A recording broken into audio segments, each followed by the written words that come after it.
Hi everyone and welcome, this is the Apostate Prophet, and today we are going through all the scientific mistakes of the Quran. The Quran is considered the absolute, unchanged, direct, and perfect word of Allah, with no human intervention. When the Quran says, for example, "It is He who spread the earth and placed therein firmly set mountains," then it is Allah who is saying this, and Allah speaks of Himself in third person. In very rare cases, the Quran quotes people or gives people an example of how to pray. In any case, it is Allah's word, which is why Muslims say Allah says when they quote the Quran. Therefore, any error in the Quran, any false statement, is Allah's error. Since Allah is the Almighty, all-knowing God, if there is an error, this means the book is not of such divine origin and is false. In fact, the Quran itself acknowledges that. This is a list of scientific mistakes.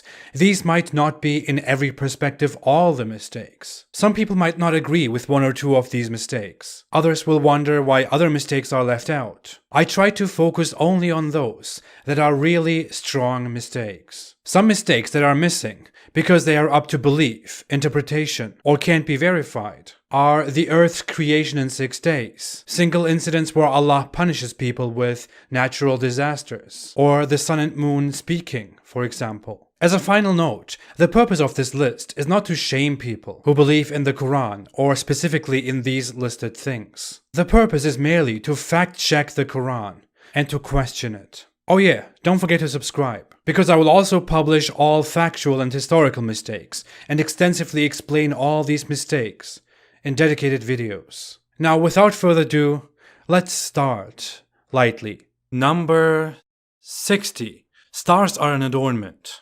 The Quran makes the identification of stars very simple and says that stars in the sky are an adornment, lamps, lights, little shiny objects. We know that stars are huge, gigantic objects of plasma that form by clouds of dust and gas collapsing, resulting in gravity and holding more and more heat together, which forms stars that are luminous and hot. Pieces around the star's gravity orbit and form planets like the Earth. Our sun is a star, like millions that we see in the sky. But the Quran never gets more accurate than adornments, lamps, and lights. Only less accurate. Number 59. Stars are missiles. The Quran describes some of these stars as missiles for protection, thrown at rebellious devils, so they don't listen to the high assembly of angels. Apparently, Muhammad believed that there were devils above who would try to snatch secret knowledge from the heavens above and bring it to soothsayers, and these stars were made to shoot those devils and to chase them if they steal knowledge. This is silly. Stars thrown at rebellious devils is a ridiculous claim, but Hadith also clarify that this refers to shooting stars. Shooting stars, as we falsely call them, because that's what we thought, are not stars. They are meteoroids and are of a completely different nature, such as from comets or asteroids. They enter our atmosphere and burn and light up, looking like stars to our eyes. And if we don't know better, we might think they are stars, as Muhammad thought. All that takes place right here in the atmosphere of our planet, not far away among all those stars. Number 58. Stars are near. The Quran's author thought that stars were very close to us, right here in the heaven above us, in the nearest heaven. This is a myth about 7 heavens, where the stars are in the closest heaven. Gladly, in a separate report, we are told how thick one heaven is. One heaven has the thickness of 500 years of marching. Marching like this, apparently. Now, the closest star to us is about 4.3 light years away, which is... just forget it. By marching speed, you would only reach a tiny fraction of that in 500 years, and this is the closest star, which means stars are not in some nearest heaven, as described by Allah. There would be so many more of those heavens until we only reach the closest star, and there are millions of stars much further away. The Quran imagines stars to be somewhere up here, and the moon in the midst of them. That's what you see when you look up to the sky at night, and you are in the desert of the 7th century. Number 57. Stars fall down. The Quran tells us that the stars will fall down before the Day of Judgment. As we understand by now, the Quran's author thought that they were little objects, lights, missiles, and they could fall down on us. Modern interpreters try to explain this verse differently, but Muslims in fact believed that the stars would fall down on the earth. The Quran verse says nothing else. If we look at commentators, the exegesis of Tabari mentions early reports that it means they would fall from the sky and lose their light. The exegesis of Jalalain says when they hurtle down towards the earth, the stars. Ibn Kathir says that stars will go dark and fall. And mountains will also fall down on us, by the way. Not only are stars so far away, we wouldn't be able to see them move around. For example, if a star is 4.3 light years away, we would only see a difference in that star in 4.3 years, because that's how long it takes for light to travel. The star would also travel for much longer than that to reach us if it fell, which is an absurd word, if it traveled toward us. We would never experience it within the lifetimes of the next few thousand generations. If a star came close to us, which is probably not even possible, because it wouldn't find a straight way to us, it would burn us up and annihilate us immediately, not fall down on the street so we could kick it around and play football. Number 56, 7 heavens, and number 55, 7 earths. The Quran says in multiple verses that there are 7 heavens or 7 skies above us, proving Allah's power. This can't refer to galaxies or solar systems, of which there are billions everywhere, not above us. It can't be universes, because by Muhammad's description, one heaven is not even big enough to reach the closest star. There would be millions of those heavens in our observable universe alone. Some modern apologists claim that this refers to the layers of atmosphere, but 7 would be an inaccurate number, and the Quran says that stars are in the lowest heaven, and I don't bump into stars on my way to work. In reality, the Quran references an old myth whose oldest form we find among the Sumerians, who believed there were literally 7 heavens above us, in which gods resided, and 7 earths below us.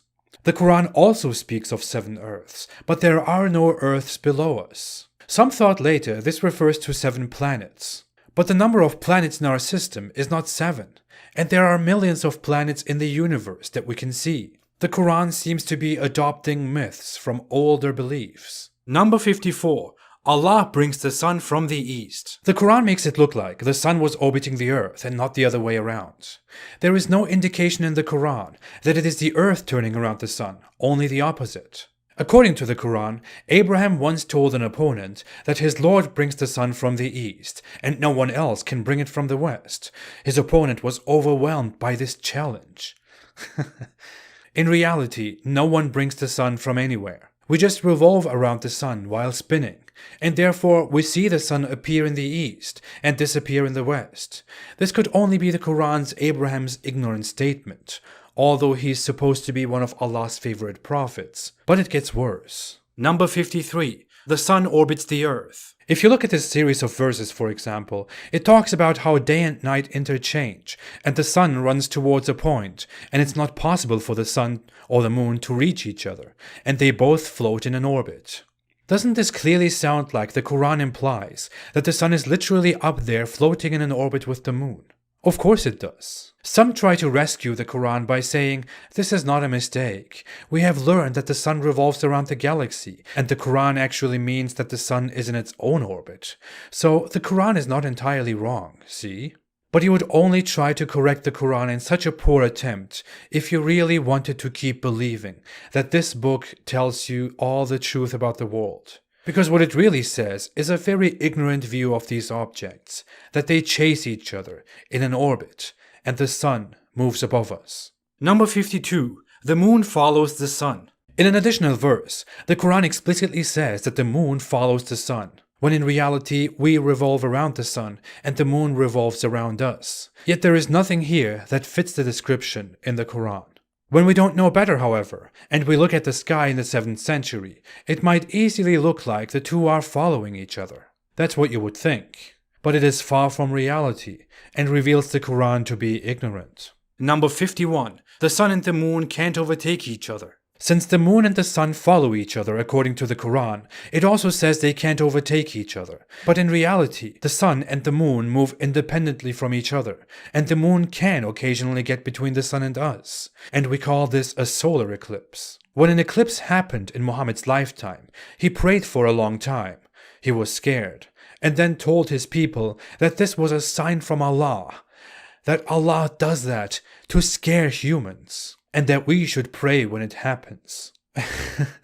because the Quran says it can't happen, but suddenly it happens. This is still believed to be true in fundamentalist Muslim circles. Number 50. The sun and the moon will join. But the Quran teaches us that the sun and the moon will join one day, at the end of time. That's a very weird thing to say, because even if the moon was hypothetically shot out of the Earth's orbit, it would take a long time for the moon to reach the sun. The moon would probably burn and be destroyed before it could possibly collide with the sun.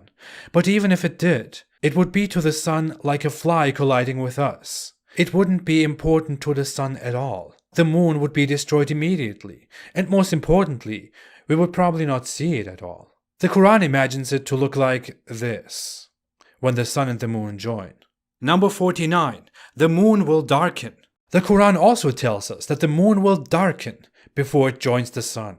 Someone should tell the eternal author of the Quran that the moon is already dark, by default. It only becomes bright because the sun shines on it, and the sunlight reflects off the surface of the moon, which gives us light at night. Moreover, if the moon was moving toward the sun, considering that this verse comes before the verse which says the two would join, then the moon wouldn't go dark. It would be even brighter, because its light is the sunlight, and for a while we would see that brightness slowly fading away, and it would be extremely bright before its collision. But we would never see that.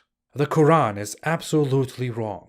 Because, number 48, the moon is a light. According to the Quran, Allah made the sun a torch and the moon a light, and the moon will go dark. The author of the Quran didn't know that the moon doesn't have its own light, that the moon is only brightened by the sun which shines on it, just like our planet Earth, which is only bright and has day when the sun shines on it. Otherwise the Earth is dark. Likewise, the moon is by default dark. This is a disastrous error in the Quran. Number 47. The moon was split in two. And yes, the moon was split in two. This could also be included in historical mistakes. But the Quran tells us that the moon was split in two, and this was a sign of the end of time to come.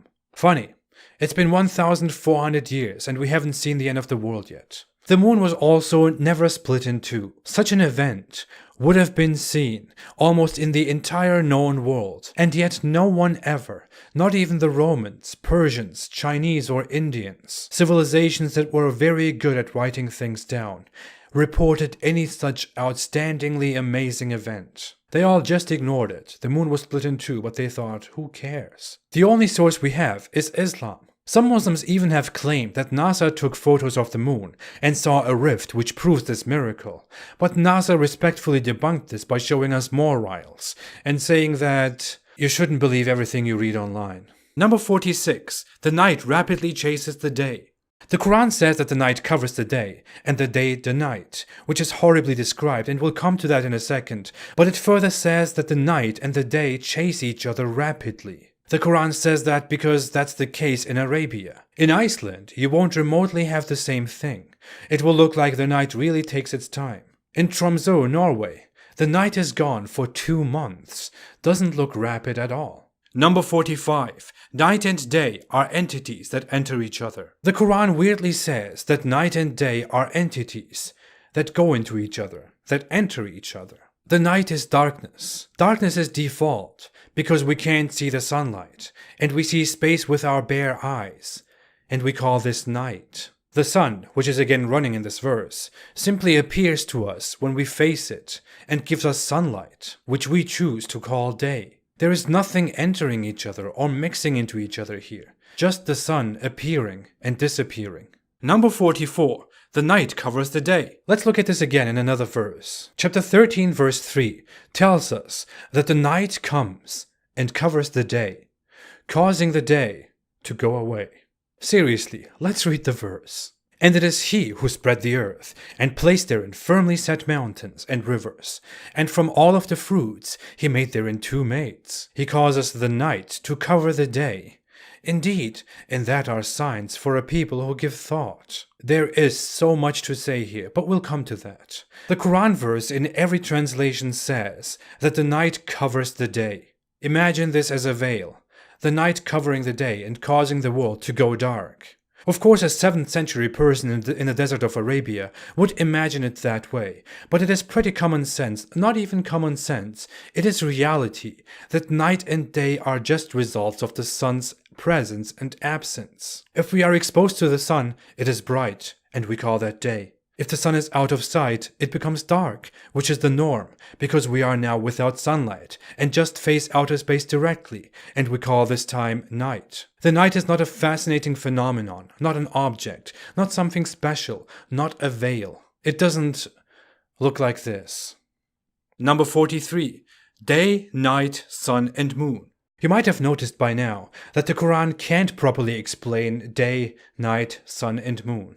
The Quran thinks that day and sun are two separate things. It clearly says that the day reveals the brightness of the sun, when the brightness of the sun is actually what causes the day, daylight. Look at the wording. By the day, when it displays the sun, and the night when it covers the sun. The night is an object going by the Quran, as explained in the previous point, and the night comes and makes the sun go away, and the sun just sticks around during daytime. The Quran even tells us that Allah created the day, and the night was made for rest, and that the moon and the sun were only made for calculation, not because the sun is actually necessary in order to have that daylight that we call day. The Quran really doesn't know that day and night are consequences of the sun's absence and presence as our planet spins. Number 42. The rising place of the sun. On top of all that, another verse talks of a place where the sun rises. Yes, the Quran believes in a literal rising of the sun. See how it describes that the sun was rising on a people who had no shelter against the sun, because the sun was so close, because it was the rising place. When you read the Quran through, you don't even properly pay attention to this. If you think about this verse for a second, you'll think, wait, what? But I wonder what else the sun does. Number 41. The sun has a resting place. When it doesn't help us make calculations, the sun stops and rests somewhere. The Quran tells us that the sun runs toward its stopping point, or to be linguistically more accurate, to its fixed resting place. Translators and interpreters of the Quran are so embarrassed by this, they translate this as the sun runs for a fixed term. But more honest translators tell us the truth. In fact, this is supported by an entirely authentic report by which Muhammad tells to a believer that the sun goes to rest at sunset and asks for permission to rise again, and one day the sun will rise from the west. Narrated by Abu Dharr. The Prophet asked me at sunset, "Do you know where the sun goes?" I replied, "Allah and His Apostle know better." You should have never said that. He said, "It goes till it prostrates itself underneath the throne and takes the permission to rise again, and it is permitted, and then a time will come when it will be about to prostrate itself, but its prostration will not be accepted, and it will ask permission to go on its course, but it will not be permitted, but it will be ordered to return whence it has came, and so it will rise in the west." And that is the interpretation of the statement of Allah, and the sun runs to its resting place. That is the decree of Allah, the exalted in might, the all-knowing. The sun rising from the west, as described here, is by most Muslims believed to be one of the major signs of the end of times. And this is a very serious, a very big one, a very certain one. Dear Muslim, please think about that again with a clear mind. This is in Sahih Bukhari, the most authentic source of reports, and is seen as completely authentic and similar or equal in authenticity to the Quran. And one of my favorite Quran verses that plagued me until I left Islam. Number 40. The sun sinks in a muddy spring in the west.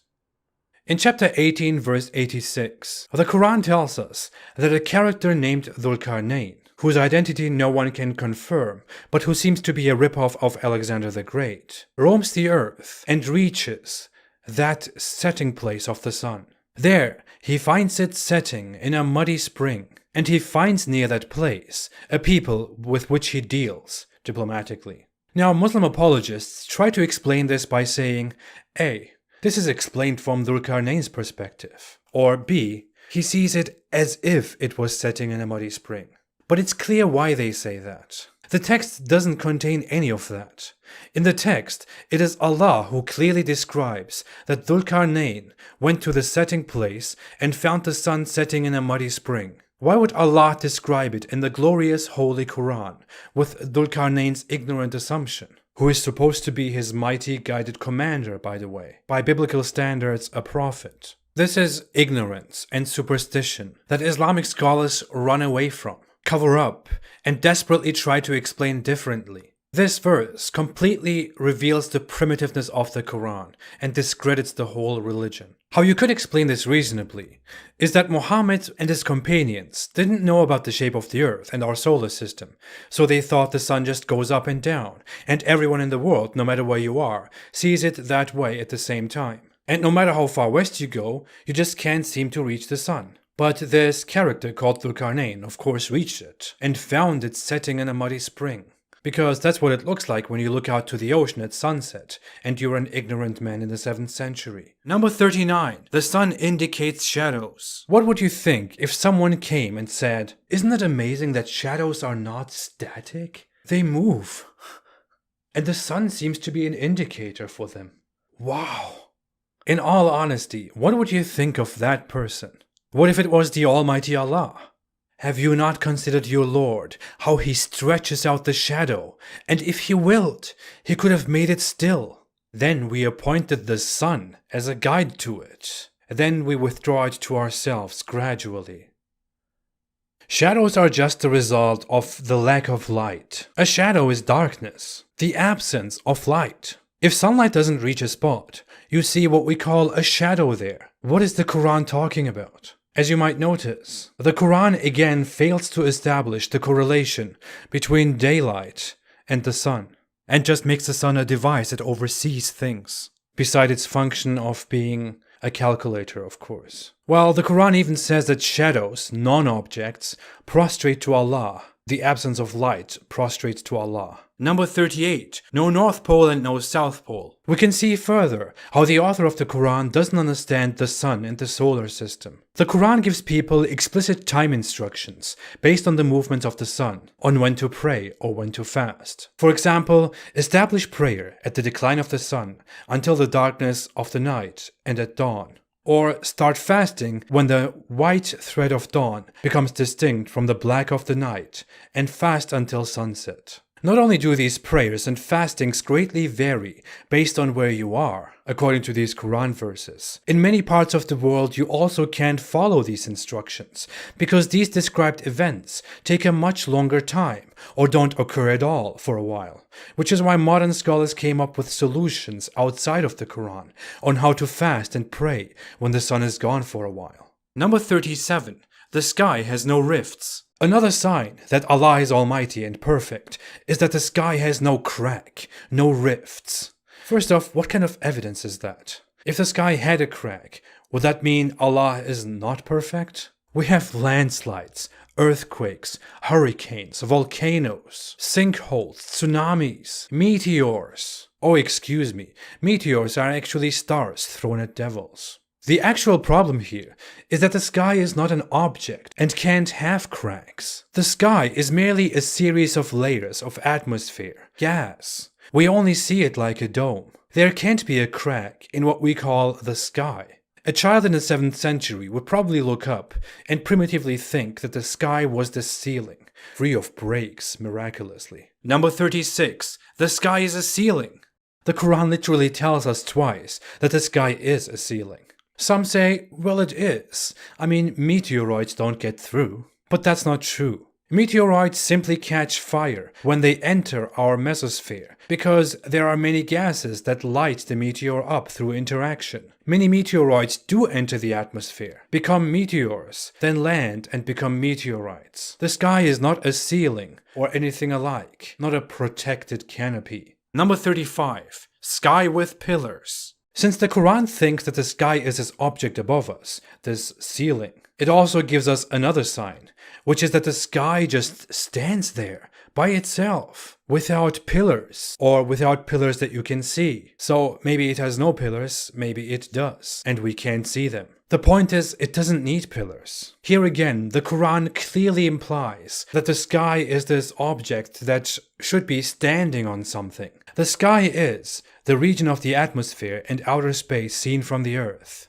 Merriam-Webster nicely defines it as the upper atmosphere or expanse of space that constitutes an apparent great vault or arch over the earth. Especially during daylight, it looks like there is a ceiling above us, and that's what the author of the Quran thought. In reality, the earth is like a ball, and the atmosphere of the ball makes it possible for us to live and to breathe off the earth. We are standing on this ball. There is no object around or above us, just gas with us. Number 34. The sky stripped away. And the Quran says the sky will be stripped away from the earth. Allah will apparently demolish the ceiling.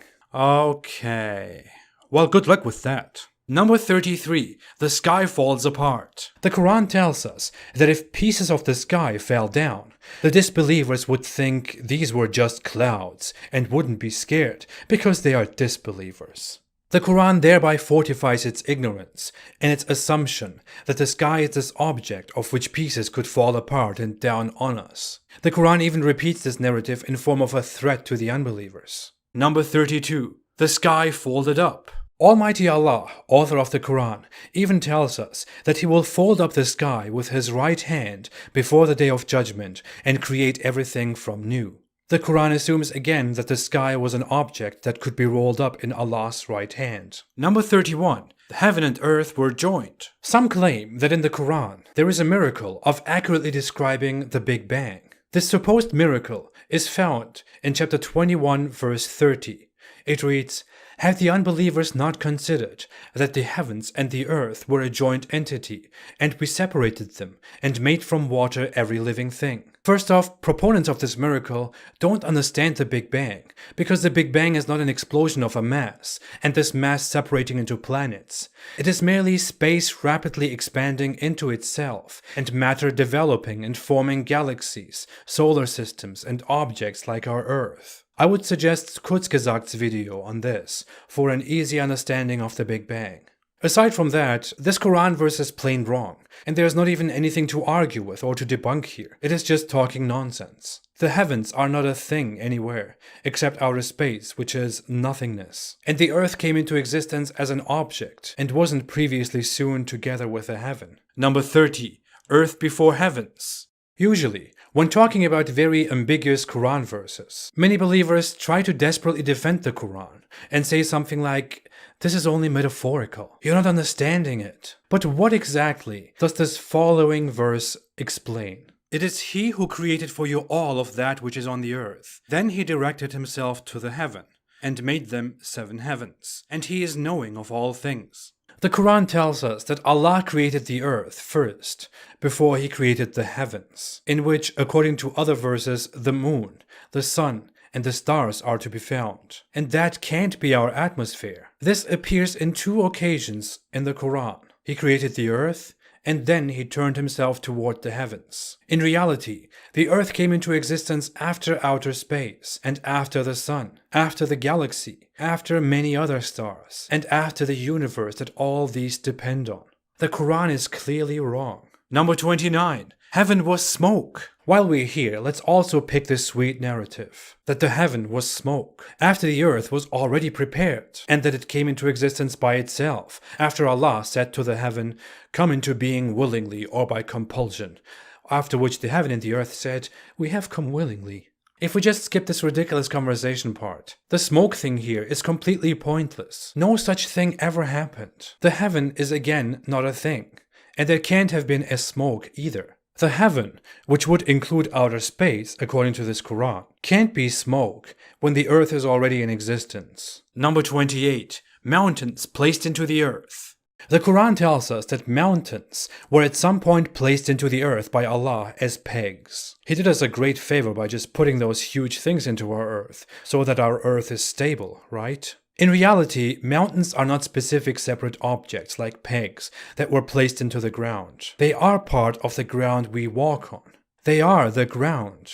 Mountains form over very long times. The earth consists of crusts, continental plates that constantly move and crush into each other, and then push under or above the other, and form a mountain that can become huge over millions of years. They are still moving and evolving, and may slowly disappear or become bigger. According to the Quran, these are ridiculously a bunch of pegs, like these toys. I wonder what they do. Number 27. Mountains prevent earthquakes. And the Quran even claims that these mountain things prevent earthquakes. That's why they are planted into the earth. Now I get it. If you honestly Google for such a claim, you only find Islamic or pro-Islamic sources, and some that claim scientists recently confirmed that mountains prevent earthquakes. Miracle alert. If we count Zakir Naik, the medical doctor, as a scientist, this is probably true. If you look for credible sources, you easily find that many mountains cause earthquakes, normally, because they are just part of the plates under us, and with movement they can cause earthquakes. This is one of the biggest hoaxes in the Quran, that many people in our time actually believe in.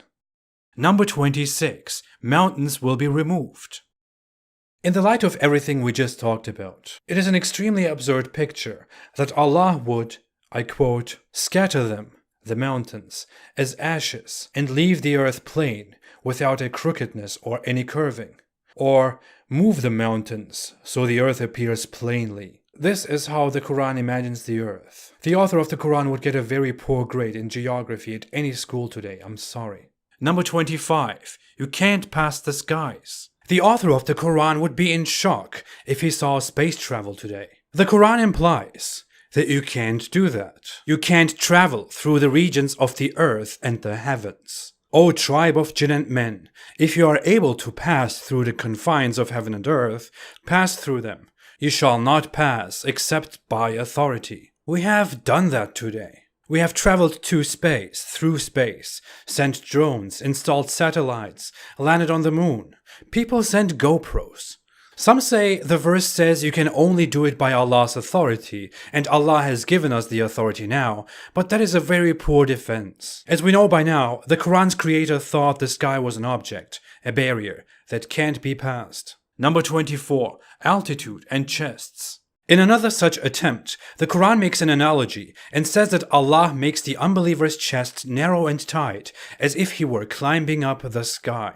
In reality, your chest doesn't become narrow and tight when you get to higher altitudes. Like on a mountaintop near Mecca, where Muhammad probably experienced this. The air just becomes thinner, which makes it harder to breathe. Number 23. Allah drives clouds. Allah drives the clouds and makes them come together, so they form masses. I know someone will say, Allah made clouds, which means he drives clouds, but look at how the verse explains it. Do you not see that Allah drives clouds, then he brings them together? It describes something that is happening with supernatural intervention, because the author doesn't have a natural explanation to it. He wants you to observe how Allah is doing what is happening above. The clouds form of water droplets and ice crystals that move up to the sky by completely natural means, and clouds move with the wind, entirely naturally, and Allah definitely doesn't send winds. Number 22. Allah sends winds.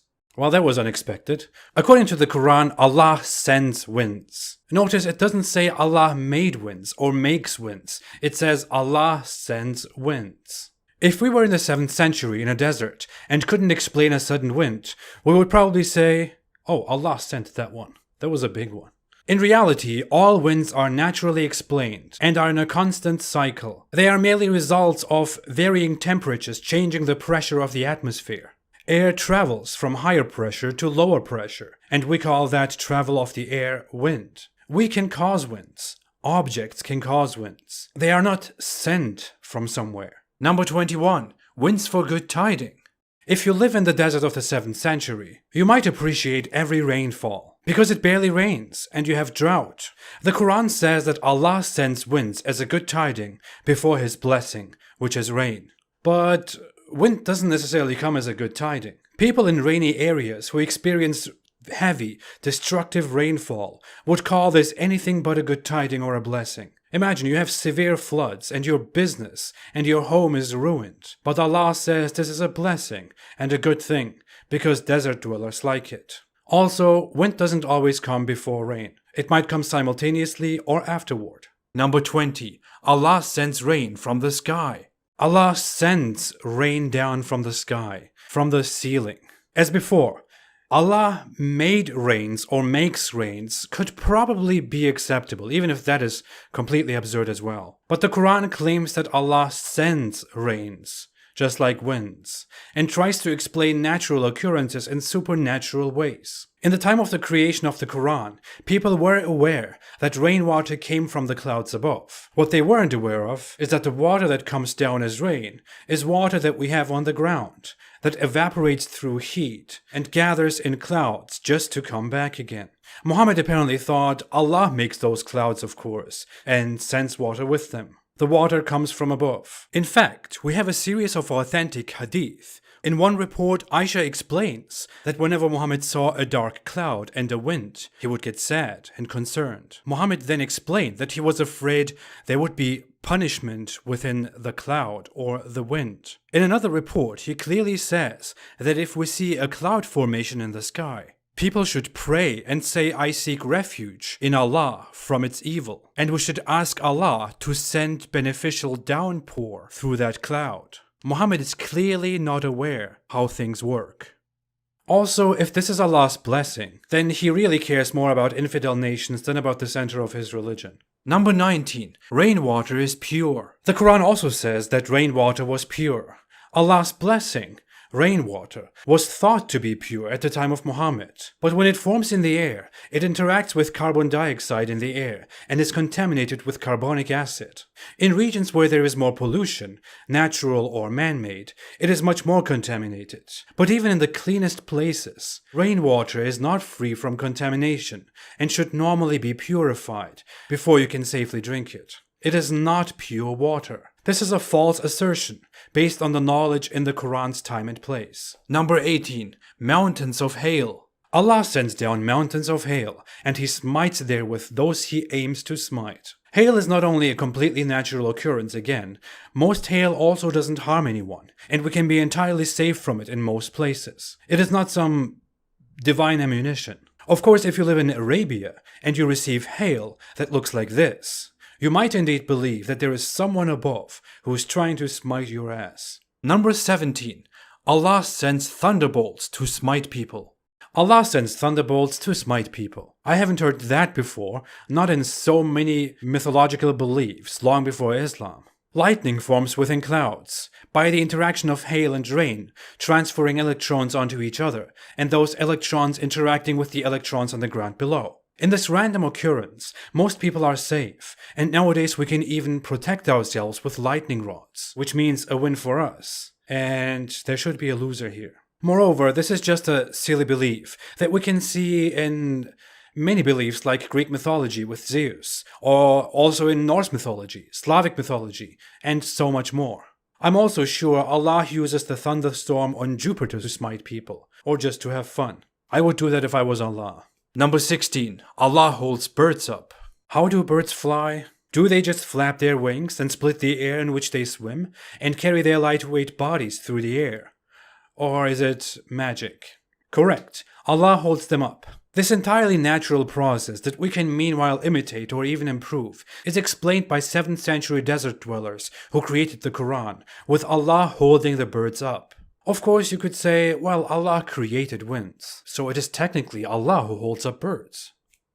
But is that really a valid answer? Is that really your answer? Or is it just a way to protect belief in Allah?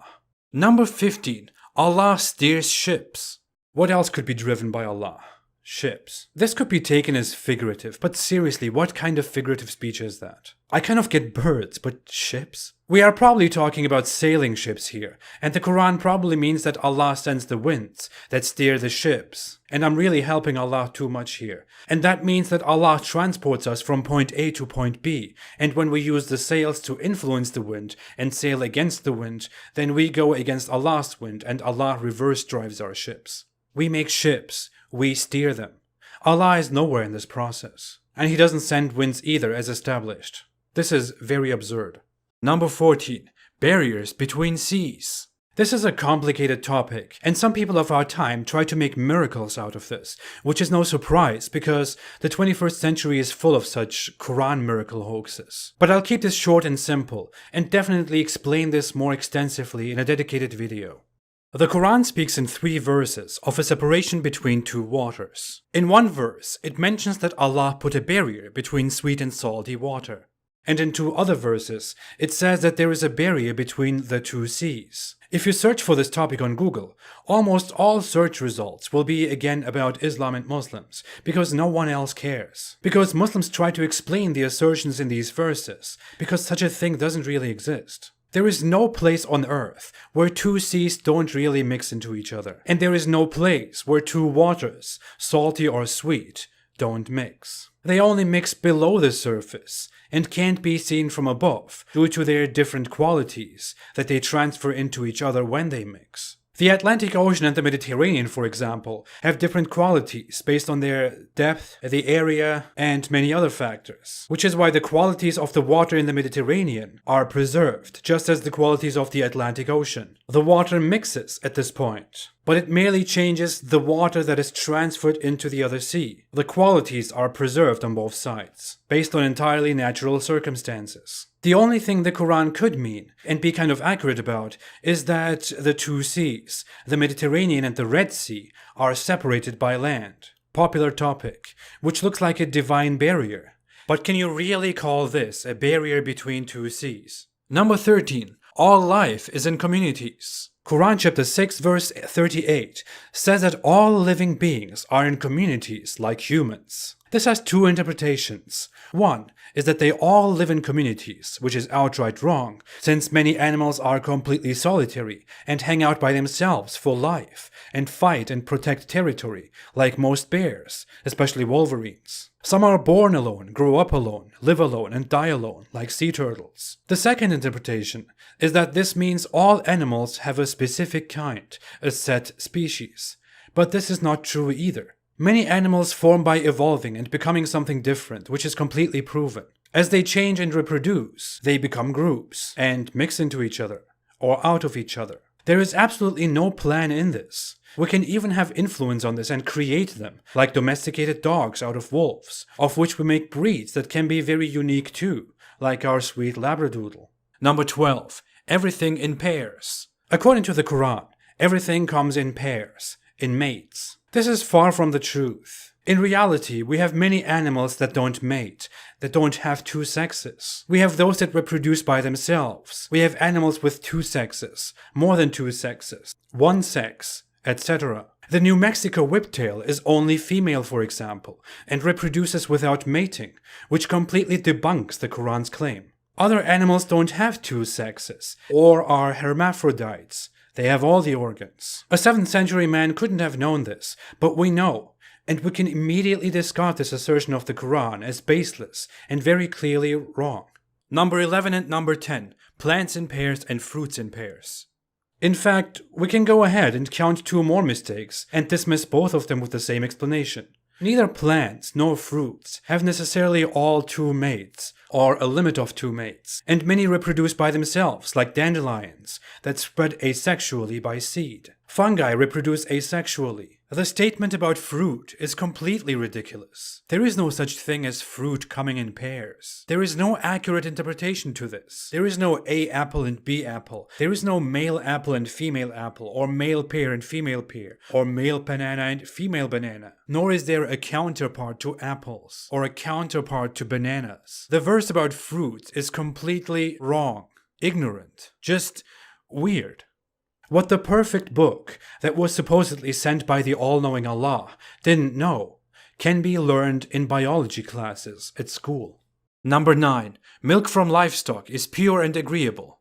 The Quran claims that milk from livestock is pure and agreeable. If we go with cow milk, for example, most cow milk is infected with bad bacteria and needs to be pasteurized. This could be better under better circumstances for the cow and a better environment. But even under natural circumstances, it is hard to get clean milk. So it pretty much depends on human effort and the cow to actually achieve pure milk. Allah is not telling us the whole truth here. Besides, 75% of humans are lactose intolerant, and that has been around for over 10,000 years. And if you are lactose intolerant, then you can't get around it. No matter in what condition the milk is, as pure as possible, dirty or pasteurized, it won't be entirely agreeable with your body. Some Muslim sources will tell you that you will be fine if you drink raw milk, but that is only because otherwise Allah's promise will be broken, as it is in reality. Number 8. Milk between filth and blood. The Quran also says that Allah gives you milk to drink from between filth and blood. Delicious, fascinating, magical. This probably sounded fascinating to early Muslims. In reality, grass is very naturally processed and turned into milk, far away from any filth. The animal simply processes useful elements of its food and turns it into milk so the animal can feed its offspring, just the way it also dissects other parts of the food and feeds its own body, just the way it turns some of it into poop, which the Quran doesn't proudly declare as a sign of Allah. Number 7. Sperm comes from between backbone and ribs. Where does sperm come from? Does it come from the belly, breasts, ears, eyes? We know it comes from testicles. But according to the Quran, it comes from between backbones and ribs. Because what the Quran says is clearly nonsense, there are some theories on what this verse could actually mean. The text says that a gushing fluid, of which man is made, sperm, comes from between backbones and al-taraibi. Some interpretations played with this last word, but fundamentalists and others agree that this refers to the man's ribs. So sperm comes from between backbones and ribs, which is complete nonsense. Some modern apologists desperately try to say that this is not only accurate, but also a miracle, by claiming that the tissue that forms our testicles, which form our sperm, originates from the loins. But not only is there no such theory, that would also be a very far reach, equal to saying, I eat with my butt. Well, see, the tissues that form my mouth actually originate in the buttocks during the embryonic stage, which means I eat with my ass. Number 6. Sperm equals human. There was a time when people believed that a human's entire origin was readily available in a man's fluid, the sperm. You are here, in this sac. You go through a race with other sperm and then start forming inside your mother.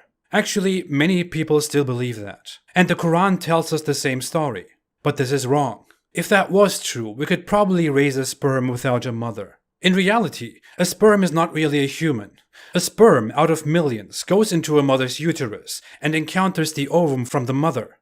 The two contribute half of the future human's genetics and together create a zygote in the uterus, which then becomes an embryo. If a different sperm reached the uterus, it would still be you, but the combination would bring different genetics forth, and your sex could be different. The Quran falsely states that human was created from a gushing fluid, from semen. It even says that human was that fluid, a contemptible water. Number 5. Gender after clot. In a more obvious mistake, the Quran even tries to tell us that whether we are male or female is determined long after we become a clot. In a hadith, it becomes clearer when Muhammad explains to his believers how this process happens. The Prophet said, "At every womb, Allah appoints an angel who says, 'O Lord, a drop of semen.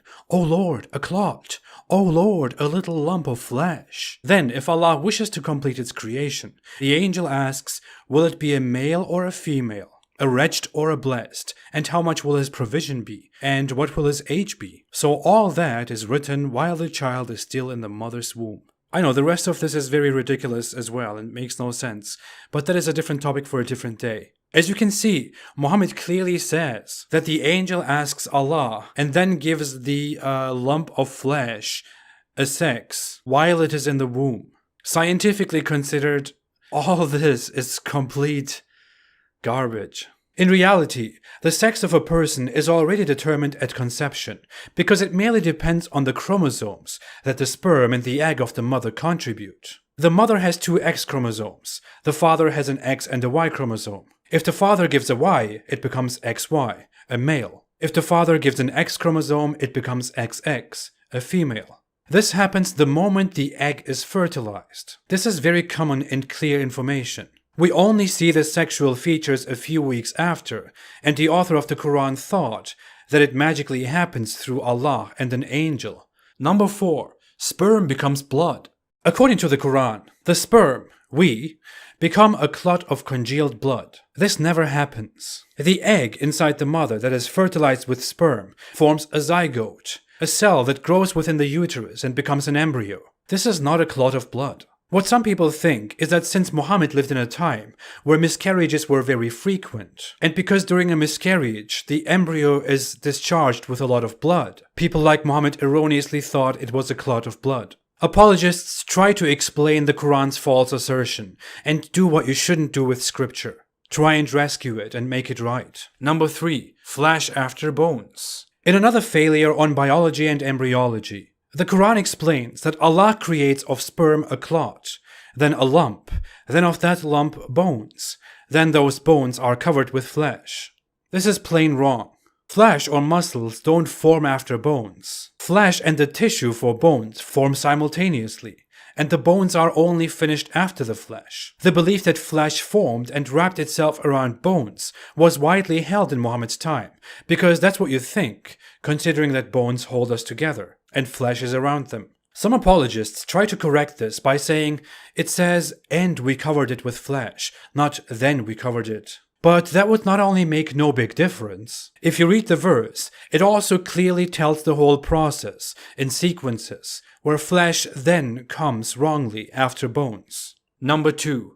8 types of livestock. In 2 occasions, the Quran claims Allah created 8 types of livestock for humans. It goes on and counts those as sheep, goats, camels, and oxen or cows. It counts these 4 types as 8, including male and female. The problem is that the Quran's knowledge suffers from the geographical limits of its birthplace. People in Arabia didn't have deer as livestock, for example, while other cultures were much dependent on deer at the same time, which is a completely different animal from those counted here and doesn't fit into any category. No explanation to these Quran verses saves the Quran from being wrong due to ignorance. And finally, I never thought we would arrive here. Number 1.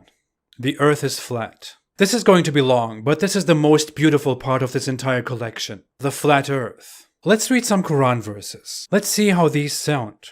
And it is He who spread the earth, and placed therein firmly set mountains and rivers. He causes the night to cover the day. And the earth, we have spread it, and cast therein firmly set mountains. He who made for you the earth a bed, and the sky a ceiling, and sent down from the sky rain. It is He who has made for you the earth as a bed, and inserted therein for you roadways, and sent down from the sky rain. And at the earth, how it is spread out, the Lord of the 2 easts and the 2 wests. He spread the earth, and Allah has made for you the earth as a carpet. Doesn't it sound a bit like the Quran imagines earth to be this bed, or this carpet, spread out and flat, above which there is a ceiling, a dome, a canopy, and Allah sends rain from that dome? What about the sun that moves around the earth? What about all the other points we have seen on this list? Today's apologists might explain all these Quran verses in some ways and say that all the references to the earth as a flat bed or a carpet just mean to explain that the earth under our feet is flat to a human, so we can walk and build on it. But that's easy to say. The earth is flat. Oh, he just means flat for us to walk on. Like from our perspective, it looks flat to me. But early Muslims did believe that the earth was flat. A famous commentary on the Quran gives us insight on the sentiments of Islamic scholars in the 15th century and says that most scholars agree that the earth was flat. About laid out flat. This on a literal reading suggests that the earth is flat, which is the opinion of the scholars of the revealed law, and not a ball, as astronomers claim, even if the latter doesn't contradict the pillars of the law. They didn't acknowledge a spherical earth and outer space and the solar system. They believed that the sky was raised above the earth, with or without invisible pillars. Although we know that this is a misconception, as the sky is not an object, but just layers of atmosphere. And the earliest Muslims believed in even crazier things, that other Muslims have meanwhile caused to be forgotten. The whale. The earliest Muslims believed that the earth was flat. The earth was built upon the back of a whale that swims on the seas. And above our earth is the ceiling that is the sky. And above that sky there are several more heavens. And above that heaven is Allah's throne, on a dome. I'm not making this up. There is a Quran verse that goes, Nun, by the pen and what they inscribe. The pen apparently refers to a pen that Allah commands to write the history and future of everything. Allah uses a pen for that. But the Nun is nowadays claimed to be just a letter, and Allah knows the meaning.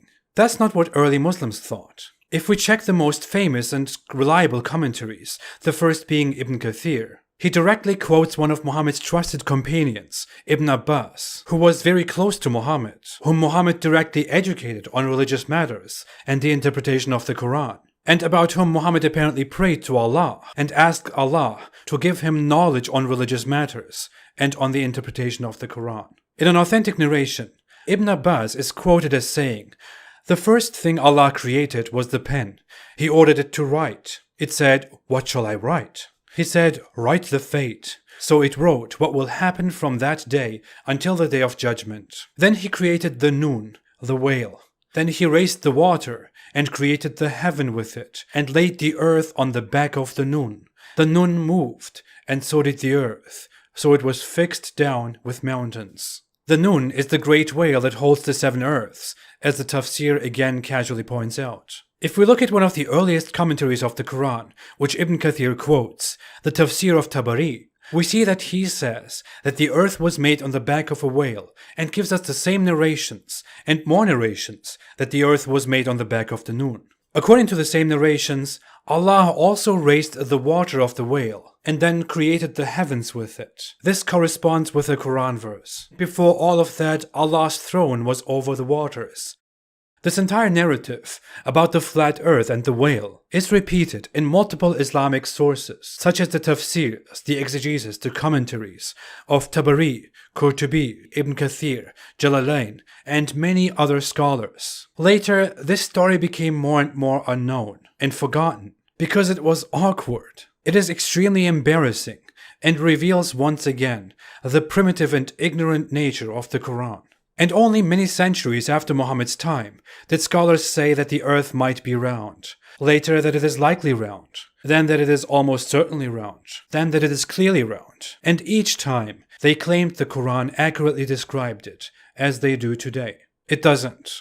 The Quran says the earth is flat. The end. And these are the scientific mistakes of the Quran. If anyone, especially Muslim apologists, has any problems with any of these points, I would always appreciate responses. To everyone else, especially to Muslims, I would like to say, maybe read these verses. Think about them honestly. Think about the fact that you believe Allah gave you a brain that you should use. Allah gave me a brain. He tells me that in the Quran. He tells me to think. Can I really be blamed for questioning? For daring to think? What do you think about these Quran verses when you read them? What would anyone think without trying to make up excuses and explanations that try to save the Quran? Here we have over 60 mistakes in over 100 Quran verses, and these make sure that this book, that is supposedly the direct, unchanged word of Allah, is certainly not from an all-knowing creator of the universe, but rather from someone who lived in the 7th century and didn't know the world better than you and I do. There is no reason to believe in it. It doesn't even need to be debunked. People are trying to save it, because if you just reveal the verses of the Quran and lay them down as they are, the Quran destroys itself. I'm only here to help. Thanks for watching. And please share this everywhere so we can spread the word. If you want to help me create more and spread more knowledge, you can always consider supporting me on Patreon or on apostateprophet.com. Thank you all so much. I will be back with so much more. Have a great day and stay away from Islam.